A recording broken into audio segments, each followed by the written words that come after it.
storytelling to my girl Ruth Perry. Dedicate this to her. It's called Secret. Secret.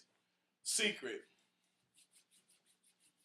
One day this sister asked me, how long did it take me to write a rhyme?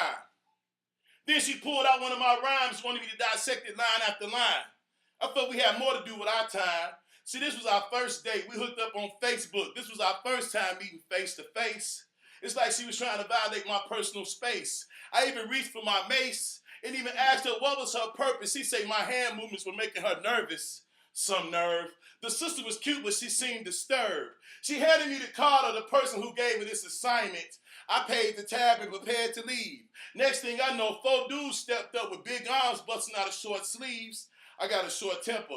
The stalker was like, look, shorty, you should at least meet my boss. He's cool as hell and he loves when you story tell. I hit one of the dudes in the throat, he fell. I smacked the second one in the face with a plate, he fell. I ran across 2 tables and leaped through the people on the waiting list while the last 2 gave chase, while the other 2 was massaging their throat and checking the damage to their face. We were downtown Chicago by Lakeshore Drive. I used to live up north, so I was familiar with the area around Lakeshore Drive. I dipped into the W to provide a crowd to aid in my escape. Once I got to the front of the club, the stalker and the 2 baboons were in the front of the club. I left them like 2 blocks ago. How did they know I was in the club? When I looked, I saw they had a tracking device. I remember the stalker whispering in my ear like she was giving me some good advice. I checked the pocket on my suit coat where the handkerchief goes on your suit coat. I felt the bullet and I felt like a dope. I put the device on this cop named David who just got promoted to vice. We met in the restroom. After a little bit of rest, I prepared to leave. The stalker ran up and grabbed my sleeve. Lover, you can't leave? This sister was persistent. I snatched away and continued to leave. When I opened the door, the 2 that I left on the floor was standing. One was bleeding and the other one had a sore throat. So I broke. They gave chase across Lake Shore. It's like the more I ran, the closer they got. I began to wonder if they had a track in my socks. Was my watch giving me away? And I just brought these jeans the other day. Were they getting satellites to trace my steps? Because they ended up where I was at like they was getting some help. I ran up a flight of steps of the Drake Hotel. There was a party going on. The crowd was crunk. They was dancing to Drake.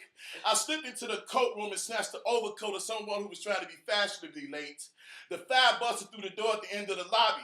I couldn't believe they were still trying to find me. From behind, someone grabbed me. It was another sister. She was short. I thought it was one of the 5 that wouldn't quit. They was about to get a one-hitter quitter. They was going to go to sleep after receiving this hit. But the punch came up short. It was another sister and she was short. She told me there was a helicopter on the roof. I told her I wasn't moving. She pulled out her CIA badge to provide the proof. Once on the roof, I told her she was insane and she thought I was about to get on this helicopter before she explained. She told me warlords and dictators have learned that my dictations are capable of impacting nations. I found like, what are you saying? She felt time was running and we had to stop the land. All I was thinking was, I can't trust anybody more than I trust myself.